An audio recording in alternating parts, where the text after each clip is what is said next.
Welcome to Sports Banner 38. This is Coach Carroll, and this video we will be going over week number 3 in the NFL, and we're going to go ahead and get started. Starting on Thursday night, we got the New York Jets going to the Cleveland Browns. Basically a rookie showdown between Sam Darnold and Baker Mayfield. Having said that, Baker Mayfield has not played yet, so there's no indication that he's going to play this week. I believe it will be sometime this season. He will eventually take that job. They have struggled offensively, although Tyrod Taylor has not necessarily played badly. But I believe Baker Mayfield could add a little bit of a spark to that offense if he's able to get in and get in the groove and get comfortable playing this offense. I feel like Baker Mayfield has a higher potential to put points on the board than Tyrod Taylor, and that's not taking anything away from Tyrod Taylor. I really like Tyrod Taylor, but, you drafted this kid number 1, and, I say let him get in and learn on the job. So far, they're 0-1-1, and with the Jets coming in, I personally believe Cleveland they're very strong defensively, so I believe that they're going to be able to win this game regardless if it's Baker Mayfield or Tyrod Taylor, in my opinion. And I see Cleveland being able to hold off the Jets like 24-21 or somewhere in the ballpark of that score. Moving on, we got the New Orleans Saints going to Atlanta to play the Falcons. This two good offenses, two decent defenses. I feel like this is a good game between two good teams. New Orleans, I feel like, is a little better with Alvin Kamara in the mix. And I feel like Drew Brees is due for a big game. I think this is going to be a pretty good high-scoring game for NFL standards. I'm going to say New Orleans holds off Atlanta 35-31 behind Drew Brees and Alvin Kamara both having big games and keeping Julio Jones out of the end zone. The next game, we got San Francisco at 1-1 going to Kansas City. Kansas City has been on fire, and I believe that will continue. I got Patrick Mahomes, who has proved me wrong thus far. I said I didn't believe he was the guy because he was unproven. Well, he has 10 touchdown passes through 2 weeks. He's playing his butt off, and I can see him tossing 3 to 4 touchdowns this week and beating the San Francisco 49ers 35-17. Moving on, we got Oakland Raiders going to Miami. Oakland is not very good without Khalil Mack, and they just haven't shown the ability to really do much this season so far. Miami with Ryan Tannehill, who has been playing pretty darn good since coming off injury, at 2-0. I believe they will continue to win, and I believe Oakland will fall in Miami. Something like 28-17 or 28-21, somewhere in that ballpark. Buffalo going to Minnesota. That's another East Coast to the West sort of deal. I believe Minnesota will win pretty big against Buffalo. Buffalo has been pretty anemic offensively, and I feel like Minnesota will be able to win this game 31-10. Moving on, we got Indianapolis going to Philadelphia. Andrew Luck winning his first game since being back off an injury, being out for almost 2 years. Philadelphia has Carson Wentz, who is, after being out almost a year, will be back. I feel like Carson Wentz is significantly better than Nick Foles, and I feel like he'll be able to fall back into this offense pretty effectively. And I actually got Philadelphia pretty big. I'm going to say 38-20 or somewhere around there. I see Carson Wentz having a big day.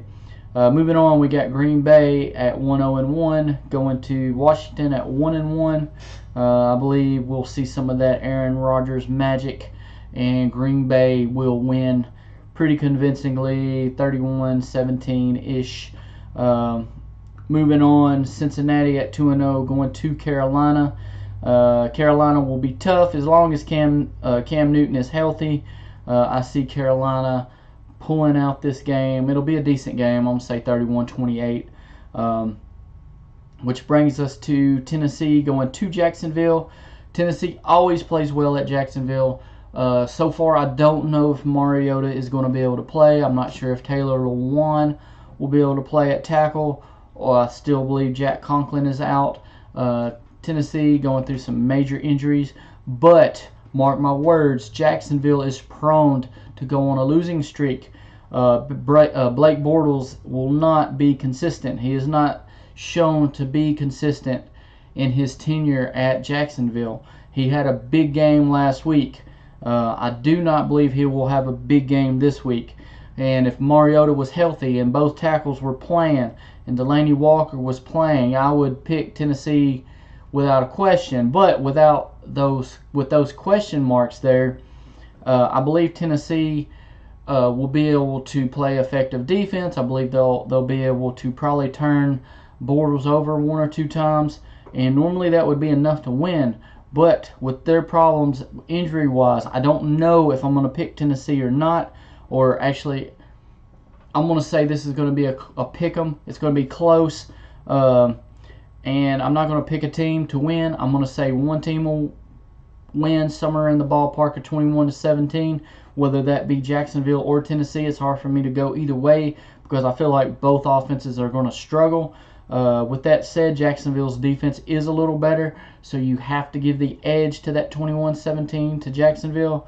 But it wouldn't surprise me if it goes the other way as well. So moving on, we got Denver at 2-0 going to Baltimore at 1-1. Case Keenum has played fairly well with Denver, and Denver defensively, they're good. We all know that.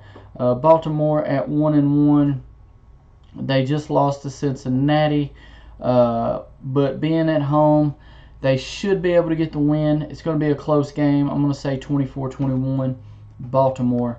Moving on, we got the Giants at 0-2 going to Houston at 0-2. I believe defensively, Houston is going to put plenty of pressure on Eli Manning. I feel like they may turn him over a couple times, get a sack or two, but Deshaun Watson should be able to play fairly well. I got Houston winning at home, 28-21 or something like that.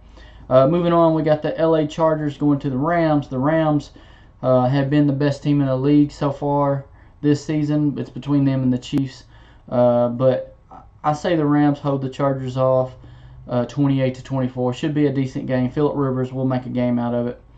Moving on, we got Chicago at 1-1 going to Arizona at 0-2. Chicago defensively will be able to hold Arizona down. I'm going to say Chicago 21-10. It's not going to be a big scoring game, but Chicago should win the game. Then we got Dallas at 1-1 going to Seattle at 0-2. I believe Zeke Elliott will have a big game, and I got Dallas winning this game 34-17. Moving on, we got New England 1-1 going to Detroit at 0-2 on Sunday night. Tom Brady in prime time will shine pretty big, and I believe New England wins this game 38-20. It's going to be a big game for the Patriots. Moving on to Monday night, we got Pittsburgh at 0-1 going to Tampa Bay at 2-0. Ryan Fitzpatrick has been off the charts for the first 2 weeks in the NFL season. Of course, Pittsburgh with the 1 tie, so they're 0-1-1. This will be the week that I believe Fitzpatrick comes back down to earth. I believe Ben Roethlisberger has a big night on the road, and I see Pittsburgh winning this game 35-14. Yes, they're going to hold that vaunted Tampa Bay offense down this week, finally. So that's going to conclude it for week 3, guys. I hope you enjoyed. Please like, share, and comment. Let me know what you think. Hit that subscribe button down at the bottom. And let's please get some good discussions going. Let's get about 25 likes or so on this video. That would be great to help me out quite a bit. Anyway, guys, I hope everyone enjoys this week of NFL action. I will have a recap next week. And this is Sports Banner 38. I am Coach Carroll, and we are out.